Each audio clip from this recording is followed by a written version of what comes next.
नमस्कार, ANMB home science classes में आप सभी का स्वागत है। तो पिछले वीडियो में मैं आप लोग को विटामिन के बारे में कुछ डिटेल जानकारी दी थी और उससे संबंधित कुछ प्रश्न भी बताई थी। लगभग मैंने 15 या 16 प्रश्न कराए थे। तो अभी मैं विटामिन से ही संबंधित आप लोगों के लिए और भी बहुत महत्वपूर्ण प्रश्न लेके आई हूँ। तो आइए मैं बताती हूँ आपको प्रश्न कौन से हैं और इसके बारे में भी मैं आप लोग को थोड़ा बताऊँगी। तो पहला प्रश्न है, कौन विटामिन रक्त जमने के लिए आवश्यक है? तो कौन सा ऐसा विटामिन है जो रक्त के जमने के लिए सहायक है? तो विटामिन के जो होता है वो रक्त के जमने के लिए आवश्यक होता है। और विटामिन के जो होता है वो वसा में घुलनशील होता है। और विटामिन के हमें सबसे ज़्यादा किस में पाए जाते हैं?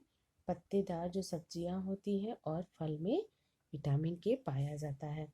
दूसरा है, मरासमस रोग निम्न की कमी से होता है। तो मरासमस रोग किसकी कमी से होता है? प्रोटीन तथा कैलोरी। ठीक है, प्रोटीन तथा कैलोरी की कमी के कारण होता है। यह जो रोग होता है मरासमस प्रोटीन और ऊर्जा के कुपोषण का एक घातक प्रकार है जो शरीर में प्रोटीन और कैलोरी की अत्यधिक कमी से उत्पन्न होता है। यह ज़्यादातर 5 वर्ष से कम आयु के बच्चों में अधिक बच्चे जो होते हैं वो कुपोषण के शिकार होते हैं। और तीसरा प्रश्न है, विटामिन B3 को कहते हैं। तो विटामिन B3 को क्या कहते हैं? पैंटोथेनिक अम्ल। विटामिन B3 को क्या कहते हैं? पैंटोथेनिक अम्ल। फिर चौथा प्रश्न है, मैगेलोब्लास्टिक अनीमिया किसकी कमी से होता है? इसका दूसरा नाम है, इसको अनीमिया भी बोल सकते हैं या फिर मैगेलोब्लास्टिक अनीमिया। तो ये फॉलिक अम्ल और राइनो कोबालमिन की कमी के कारण होता है। पांचवा प्रश्न है, एंटी बेरी फैक्टर कहलाता है। तो एंटी बेरी फैक्टर क्या कहलाता है? Vitamin B1। जो विटामिन B1 है वो एंटी बेरी फैक्टर कहलाता है। और विटामिन B1 को थायमिन भी कहते हैं। हमारा नेक्स्ट प्रश्न है, किस अवस्था में विटामिन ए की आवश्यकता न्यूनतम होती है? तो किस अवस्था में? पूर्व विद्यालयी अवस्था में, बाल्यावस्था में, किशोरावस्था में, वृद्धावस्था में विटामिन ए की आवश्यकता होती है, लेकिन पूर्व विद्यालयी अवस्था में कम होती है। सातवां प्रश्न है, अतिसार त्वचा रोग और अवसाद के लक्षण है। ये सब किसके लक्षण हैं? त्वचा रोग और अवसाद किसके लक्षण है? चर्म ग्राह के। ठीक है, ये जो चर्म ग्राह रोग होता है यह विटामिन B5 या निकोटिनिक अम्ल की कमी के कारण होता है, या इसे पेलाग्रा नामक रोग भी कहते हैं। आठवां प्रश्न है, परनीसियस रक्ताल्पता किसकी कमी के कारण होता है? तो यह विटामिन B12 की कमी के कारण होता है। नेक्स्ट क्वेश्चन है, बीटा स्पॉट कमी है। बीटा स्पॉट कमी किसकी है? विटामिन ए की कमी है। इसमें क्या होता है? इसकी कमी से आँख की जो कंजंटाइवा होती है वो उस पर एक स्लेटी सफेद रंग का तिकोना धब्बा आ जाता है, जिसके कारण बीटा स्पॉट दिखने लगता है। फिर हमारा 10वां प्रश्न है, गेहूं के अंकुर का तेल किस विटामिन का उत्तम स्रोत है? तो विटामिन ई का उत्तम स्रोत है। 11वां प्रश्न है, कैरोटीन पाया जाता है। कैरोटीन किस में पाया जाता है?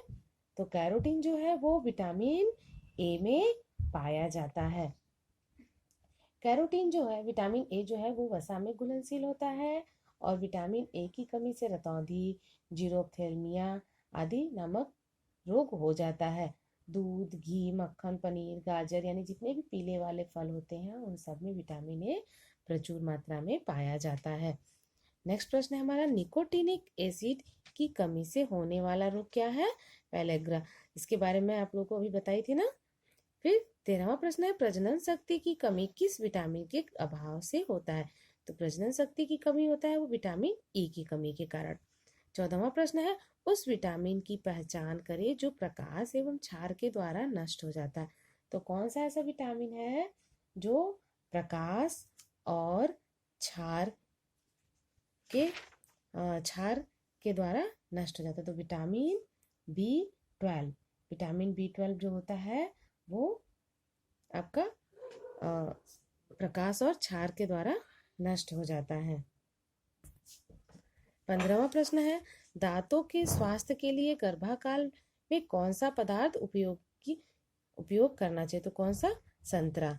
16वां प्रश्न है, नाइट ब्लाइंडनेस का अर्थ है, क्या अर्थ होता है? अंधेरे में न दिखना। 17वां प्रश्न है, लाल ताड़ के तेल में होता है, तो लाल ताड़ के तेल में क्या होता है? विटामिन ई होता है। इसके बाद हमारा नेक्स्ट है, किण्व बढ़ाता है। किण्व क्या बढ़ाता है? विटामिन सी की मात्रा को बढ़ाता है।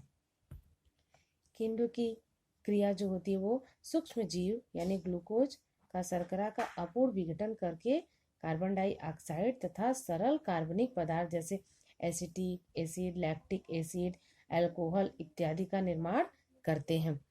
19वां प्रश्न है, शरीर की आंतरिक क्रियाओं को नियंत्रित करने वाला पदार्थ क्या कहलाता है? विटामिन। विटामिन जो है वो हमारे शरीर की आंतरिक क्रियाओं को नियंत्रित करता है। 20वां प्रश्न है हमारा, किस पौष्टिक तत्व की कमी से D3 नामक बीमारी हो जाता है? तो किसकी कमी से हो जाता है? जो नियासिन होता है उसकी कमी के कारण 3D बीमारी हो जाता है। यह ताजा मांस, जिगर, मछली, अंडा, दूध, मटर आदि में पाया जाता है और इसकी कमी से 3D नामक बीमारी अतिसार, डिमेंशिया तथा जीभ परदाने आदि रोग हो जाता है। ऑस्टियोमेलेसिया कमी से है, किसकी कमी से होता है? ये कैल्शियम की कमी से होता है। 22वां प्रश्न है, फिनोडर्मा बीमारी कमी से होता है, तो फिनोडर्मा जो होता है विटामिन ए तथा आवश्यक वसीय अम्लों की कमी के कारण होता है। इसमें क्या होता है? त्वचा की जो ऊपरी परत होती है वो केराटिन के जमा होने से मोटी हो जाती है तथा रैशेस पड़ जाते हैं, त्वचा के छिल जाने जैसी अनुभूति होती है। 23वां प्रश्न है, विटामिन ए का रासायनिक नाम क्या है? तो इसका नाम है रेटिनॉल। 25वां प्रश्न है, टोकोफिरॉल है, टोकोफिरॉल जो है वो विटामिन ई है, टोकोफिरॉल जो है वो विटामिन ई है और इसमें क्या होता है? विटामिन ई जो होता है वो जननिक एपिथीलियम में वृद्धि, पेशियों की क्रियाशीलता तथा कोशिका की रक्षा में सहायता करता है। इसके बाद है जीरोप्थाल्मिया, किसकी कमी से होता है? तो विटामिन ए की कमी से होता है। राइबोफ्लेविन का अच्छा स्रोत क्या है? पनीर, तो राइबोफ्लेविन का अच्छा स्रोत है वो पनीर होता है। इसके अलावा मछली, खमीर, चावल तथा दाल आदि भी हैं। 28वां प्रश्न है, वसा में घुलनशील विटामिन, ये सब तो आप लोगों को पता ही है, ए, डी, ई और के। जल में घुलनशील बी और सी।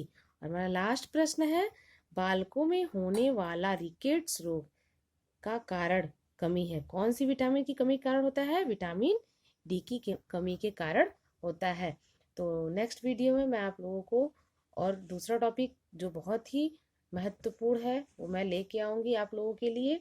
और आप लोगों को अगर वीडियो पसंद आए तो अपने फ्रेंड लोग में शेयर करिए, वीडियो को अपने दोस्तों को बताइए और इसमें जो भी आप लोग को इम्पोर्टेंट लगे उसको आप नोट डाउन करते जाइए और अपनी पढ़ाई बराबर करते रहिए, मन लगाकर पढ़िए। धन्यवाद।